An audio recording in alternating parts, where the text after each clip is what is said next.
आदाब नाजरीन, आप देख रहे हैं गुलिस्तान न्यूज। अभी तक का उर्दू खबरनामा लेकर मैं आपका मेजबान गौहर कुछे आपकी खिदमत में हाजिर। तफसीलात से पहले सुर्खियों पर एक नजर।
और अब पेश है खबरों की तफसील। सबसे पहले बात करेंगे जनूबी कश्मीर की। जनूबी कश्मीर के जिला अनंतनाग में एक बार फिर एक हेपेटाइटिस ए के फैलने की वजह से एक कमसिन की मौत हुई है। जनूबी कश्मीर के जिला अनंतनाग के कईमो कुलगाम से बड़ी खबर जो आ रही है कि हेपेटाइटिस की वजह से एक और कमसिन बच्चे की मौत हुई है, जबकि कई दीगर भी मुतासर हुए हैं। कईमो के तिरका टिचरू गांव में हेपेटाइटिस ए के मुश्तबा वबा की वजह से एक और बच्चे की जान चली गई है और इस बीमारी से अब मरने वालों की तादाद जनूबी कश्मीर के अंदर 2 हो गई है। 2 दिन पहले कुलगाम में एक लड़की जो कमसिन बच्ची थी उसकी मौत हुई है। श्रीनगर के जेवीसी अस्पताल में दाखिल करा गया था, ताहम उसकी मौत हुई है, जबकि 1 दर्जन से ज्यादा इस इन्फेक्शन में मुब्तला हो गए हैं। जेवीसी श्रीनगर में आज जो बच्चे की मौत हुई है उसे जेवीसी श्रीनगर अस्पताल में दाखिल किया गया था। जब उसे इन्फेक्शन हुआ था उसके बाद ही अस्पताल उसे मुंतकिल किया गया, ताहम उसकी मौत हुई है और इस बच्चे की शिनाख्त निहान अल्ताफ के तौर पर हुई है।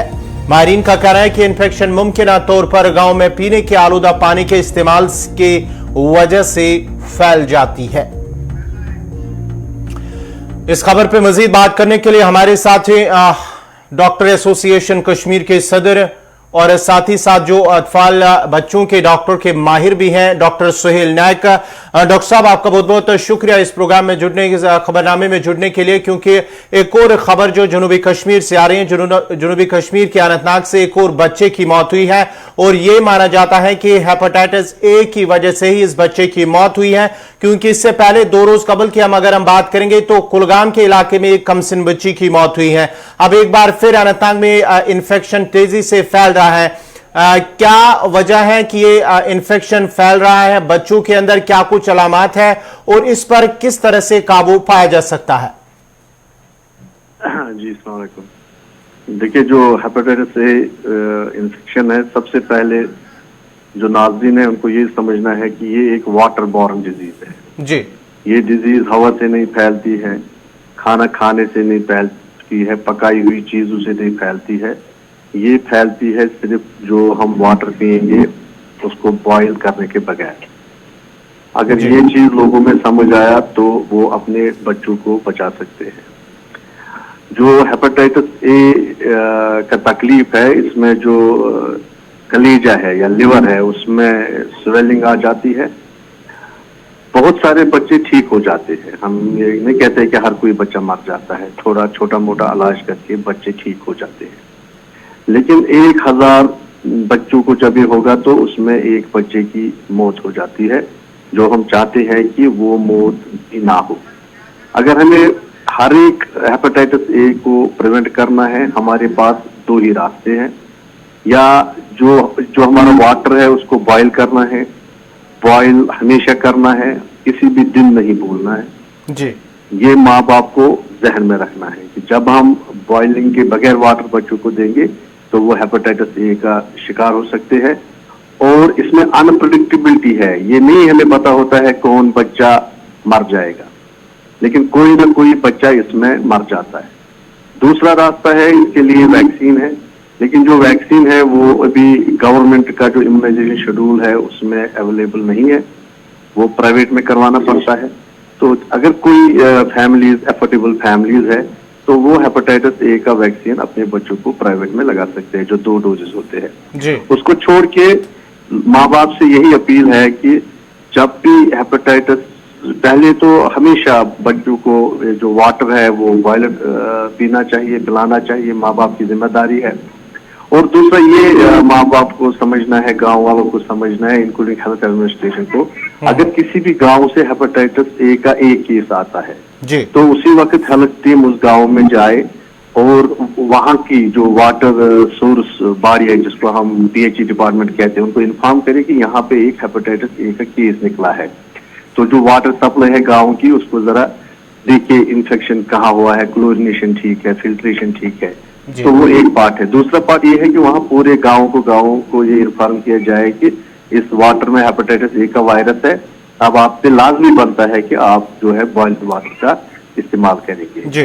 तो यही मेजर्स है कुल मिला के, जिससे हम इंसानी जान बचा सकते हैं। डॉक्टर साहब जानना चाहेंगे, अब जो इस वायरस के, इस इन्फेक्शन के शिकार हो चुके हैं, क्योंकि माना जाता है कि मुत्तदिद तादाद में जो बच्चे हैं वो भी अब इस इन्फेक्शन के शिकार हुए हैं, तो उन्हें क्या कुछ करने की जरूरत है? देखिए, जिन बच्चों को इन्फेक्शन हुआ और वो बच गए इस इन्फेक्शन से, उनके बॉडी में इम्यूनिटी आ गई है इस इन्फेक्शन के खिलाफ। अब उनको दोबारा ये इन्फेक्शन नहीं लगेगा। जिस तरह मीजल्स में बोलते हैं कि मीजल्स एक बार निकलती है जी, पहले 10-20 साल पहले तो यही बोलते थे माँ बाप की मीजल्स एक बार निकलेगा, उसके बाद नहीं निकलेगी। उसका क्या मतलब था? साइंटिफिकली मतलब ये है कि मीजल्स जब होगा तो बच्चे के इम्यून सिस्टम अपरेगुलेट होगा, तो फिर वो इम्यून सिस्टम दोबारा उस वायरस को सर्वाइव करने नहीं देगा और दूसरी बार मीजल्स नहीं होगा। चनाच मीजल्स जो है हमने वैक्सीन से पूरा कंट्रोल किया है, लगभग इरेडिकेशन के नजदीक है मीजल्स का डिजीज। लेकिन हेपेटाइटिस ए का भी यही है, जिसको लगेगा अगर वो बच गया तो दोबारा उसको कभी नहीं होगा। उसको ये समझना है कि उसको ये हेपेटाइटिस ए का वैक्सीन हुआ। लेकिन हेपेटाइटिस ए डिजीज में हाई अनप्रेडिक्टेबिलिटी है। जिस बच्चे को ये पकड़ लेगा, मतलब जिस बच्चे में ये सीवियरिटी से हो जाएगा, उस बच्चे की डेथ जो है वो कंफर्म है, क्योंकि उसकी वजह ये है कि जो उसका हाई एंड ट्रीटमेंट है, लिवर ट्रांसप्लांटेशन वगैरह, वो हमारे जम्मू एंड कश्मीर में सबसे पहले अवेलेबल ही नहीं है, और दूसरा वो अफोर्डेबल भी नहीं कर सकते कोई फैमिली। वो 40-50 लाख का ऑपरेशन होता है। इसी तरह prevention is better than cure. लोगों को यही है कि एक सिंपल प्रोसीजर है। डॉक्टर साहब जब कोई बच्चा इस हेपेटाइटिस ए का शिकार होता है तो उसकी पहली अलामत क्या है कि ये जल्दी से इसका इलाज हो सके और पता चले कि ये इस हेपेटाइटिस ए का शिकार हो चुका है? बिल्कुल सही सवाल है ये। इस डिजीज का सबसे पहले एक प्रोड्रूम होता है। बच्चा बिल्कुल ठीक होता है, खाना पीना खेलना, एकदम उस बच्चे की भूख कट जाती है, उसमें सुस्ती आ जाती है, वो ज्यादा सोने लगता है, दिन को भी सोने लगता है, फिर उल्टियां आ जाती है। ये पहली अलामत है जहाँ पे माँ बाप को डॉक्टर के पास आना चाहिए जी। लेकिन एज यूजुअल कश्मीर में आपको पता है, माँ बाप को जब बच्चे को उल्टी आए वो गाँव में ही दुकानदार से ही उल्टी का टैबलेट लेते हैं। बैज़ अगर कई गाँव में हमने देखा कि जो दुकानदार सब्जी बेचता है वो साथ साथ ये छोटी मोटी दवाई भी बेच देता है यहाँ, ठीक। तो जब वो बच्चा फिर पूरा बीमार होता है, मतलब जब उसकी हालत पूरी खराब होती है, उसके बाद दूर दराज गाँव से कई पेशेंट हॉस्पिटल में आ जाता है, तो उसके बाद उसका ट्रीटमेंट करना डेड इम्पॉसिबल है। चलिए, बहुत बहुत शुक्रिया डॉक्टर साहब आपका। ये थे डॉक्टर सुहेल न्यायक तफसीलात फराम करे थे हेपेटाइटिस ए के हवाले से, जो एक बार फिर जनूबी कश्मीर के अनंतनाग में एक और कमसिन बच्चे की मौत हुई है। आज श्रीनगर के अंदर जब उसे अस्पताल दाखिल कराया गया था तो वहां पर उनकी मौत हुई है। इससे पहले 2 दिन कबल ही जनूबी कश्मीर के जिला कुलगाम के एक इलाके में इस एक हेपेटाइटिस ए की शिकार एक कमसिन बच्ची की भी मौत हुई है और कई बच्चे इस इन्फेक्शन के शिकार हो चुके हैं, मुतासरीन हैं। कई जो अब तक अगर हम बात करेंगे जनूबी कश्मीर के दोनों अजला कुलगाम और अनंतनाग के अंदर अब मरने वालों की तादाद 2 हो गई हैं। 2 बच्चे इसके शिकार हो चुके हैं। एक लड़की कमसिन बच्ची जो कुलगाम के अंदर इसकी 2 दिन कबल ही शिकार हुई और उसकी मौत हुई। अब अनंतनाग जिले के एक गांव में ये बीमारी फूट पड़ी है जहां पर एक कमसिन बच्चे की मौत हुई है। बढ़ते आगे बात श्रीनगर की भी करते हैं, क्योंकि श्रीनगर के अंदर श्रीनगर के बटमालू के इलाके में आग की एक होलनाक वारदात में 2 रिहायशी मकान खाकिस्तर हुए हैं। बटमालू के एसडी कॉलोनी में गुज़श्ता शब आग की एक वारदात रोनुमा हुई है। एक रिहायशी मकान से अचानक आग नमोदार हुई है, जिसने भयानक शक्ल इख्तियार करते हुए एक और मकान को अपनी लपेट में ले लिया। ये एसडी कॉलोनी बटमालू का इलाका है जहां पर गुज़श्ता शब आग की एक होलनाक वारदात रोनुमा हुई है, जिसके बाद ही वहां पर आग बुझाने की कोशिश तो की गई है, जहां पर जो फायर सर्विस अमला है उसके साथ साथ ही जो मकामी लोग हैं उनकी जानिब से कोशिश की गई है आग बुझाने की। ये लक्ष्मणपुरा बटमालू का इलाका है जहां पर ये गुज़श्ता शब 2 रिहायशी मकान खाकिस्तर हुए और आग की इस वारदात में जो है मकान के अंदर, रिहायशी मकानों के अंदर करोड़ों रुपयों का सामान वो भी राख की ढेर में तब्दील हो गया। 2 जो मुतासरीन हैं जिनके घरों में ये आग लगी है, उनमें से एक का नाम है शमशेर सिंह और दूसरे का नाम है किशनजीत सिंह, यानी कि सिख फैमिली थी ये, जिनके ये 2 रिहायशी मकान खाकिस्तर हुए। आग की इस वारदात में गुज़श्ता रात अचानक आग नमूदार हुई। अभी तक तो ये कंफर्म नहीं हुआ कि आग की असल वजूहात क्या है, लेकिन दोनों रिहायशी मकान खाकिस्तर हुए हैं, करोड़ों रुपयों का नुकसान हुआ है। इस खबर पे तफसीलात के लिए सीधा चलते अपने नुमाइंदे फैसल रियाज के पास। फैसल, क्या कुछ अपडेट हैं? हम अगर बात करेंगे श्रीनगर के अंदर रवां साल के दौरान ही आग की वारदात में इजाफा हो रहा है। आज एक बार फिर बटमालू के इलाके के अंदर 2 रिहायशी मकान खाकिस्तर हुए हैं, जो करोड़ों रुपयों का नुकसान हुआ है। क्या कुछ अपडेट हैं, क्या कुछ तफसीलात हैं?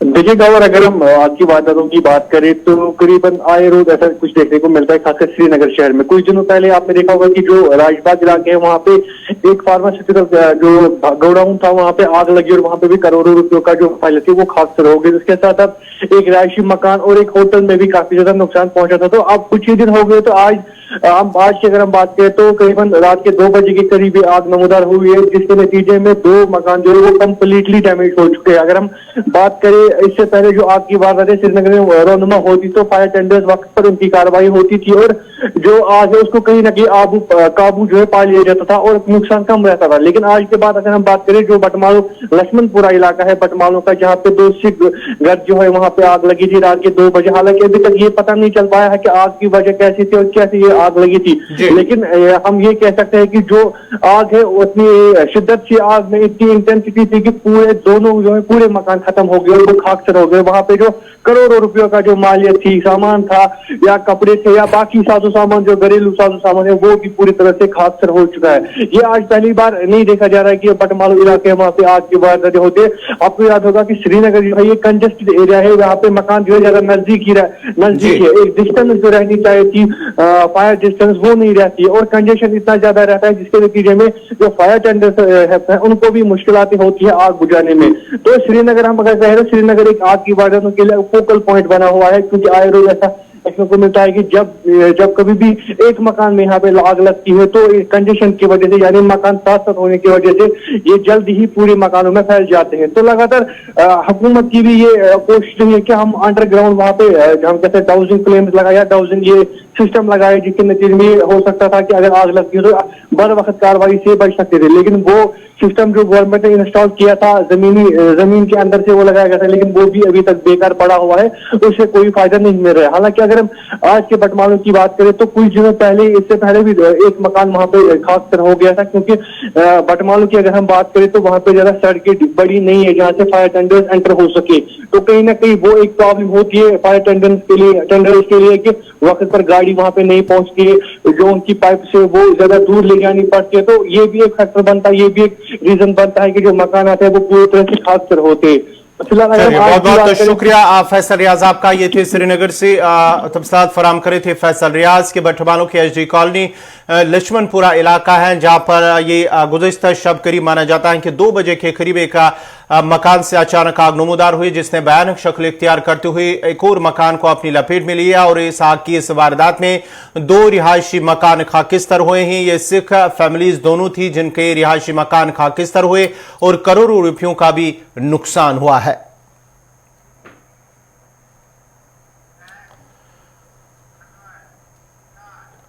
जम्मू कश्मीर, खासकर वादिया कश्मीर, जहां मुल्की और बैरूनी ममालिक से आए हुए सयाहों की एक मनपसंद जगह हमेशा से ही रही है और हर साल लाखों की तादाद में मुल्की और बैरूनी ममालिक से सयाह वादिया कश्मीर का रुख करते हैं और कुदरती खूबसूरती से लुत्फानंदोज होते हैं। वहीं अब आहिस्ता आहिस्ता बैरून रियासत से आने वाले जोड़ों के लिए शादी करने की एक मनपसंद जगह भी बन रही है।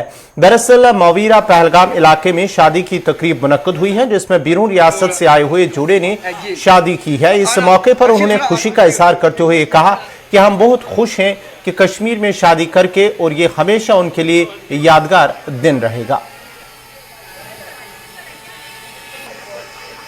दुल्हा तो आए, आ जाओ पापा, आ जाओ। मैं आ गया।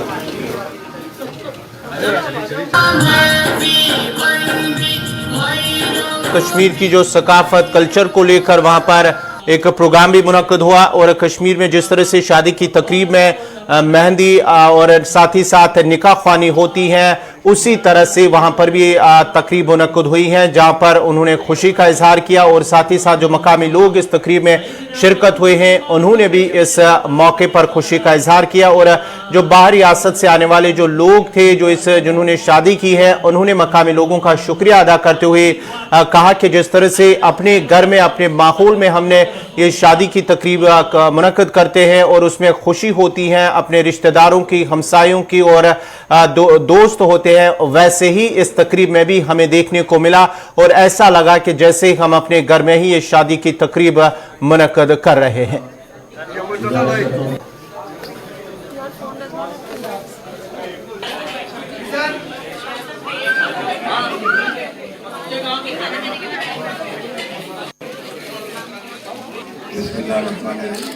सबसे पहले तो मैं आप सब लोगों का मैं तो बहुत अच्छा फील कर रहा हूँ, क्योंकि कश्मीर में शादी करना मेरे लिए पहले डिसीजन थोड़ा 50-50 था, बट जैसे हम यहाँ पे आए, जैसे यहाँ पे लोग खिदमत करते हैं, लोगों की ऐसी खिदमत करते हैं जैसे वो हमारे घर वाले हैं, और हमारे घर वाले भी ऐसी खिदमत नहीं करते जैसी वो खिदमत करते हैं। कश्मीर के बारे में सबको यही बोलना चाहूँगा, it is the most beautiful city in India and it is one of the best cities. The people are very welcoming and they are very lovely. They treat you like family. वो अपने सराखों पे रख के आपको welcome करते हैं। वो इतने अच्छे कश्मीर के लोग। ये पहले विज़िट कर चुकी हूँ एंड जो एक्सपीरियंस मुझे कश्मीर में मिला है वो मैंने कुछ सिटीज़ इंडिया में ट्रैवल की है, ऐसा एक्सपीरियंस मुझे कहीं और नहीं मिला। और मुझे बॉम्बे के अलावा अगर मैं सोचूं कि मुझे कहाँ जाना है तो my heart is here, because जैसे मैंने बताया मैं हर साल कश्मीर एक बार नहीं एटलीस्ट 2-3 बार विजिट करती हूँ, because I just love this city and the experience in this city is always incredible, memorable and priceless and I wanted my loved ones to experience the same. इसलिए मैंने ये सिटी चूज़ की ताकि मेरे friends और family भी वो चीज़ experience कर सके जो मैंने की है। दुबई के लोग आए थे मवुरा में, तो इनकी एक्चुअली यहाँ पे शादी करने का प्रोग्राम पहले से ही था, तो आज वो दिन आ ही गया है जो दिन इन्होंने मुकर्रर किया था। तो इन्होंने जैसे यहाँ पे देखा कि यहाँ पे उठना बैठना, यहाँ का तौर तरीका शादी में जैसे भी होता है कश्मीर में, वही रिवाइज को जिंदा रखने के लिए हमने वही यहाँ पे फॉलो करवाया और इनको भी बहुत अच्छा लगा। तो एक्चुअली ये अभी शुरुआत है, बहुत अरसे के बाद हालात ठीक हुए हैं अल्हम्दुलिल्लाह। हम भी उम्मीद करते हैं कि दिन ब दिन हालात और ठीक होते रहेंगे। तो हर किसी का यहाँ पे वेलकम किया जाता है, चाहे वो मुसलमान हो गैर मुस्लिम हो।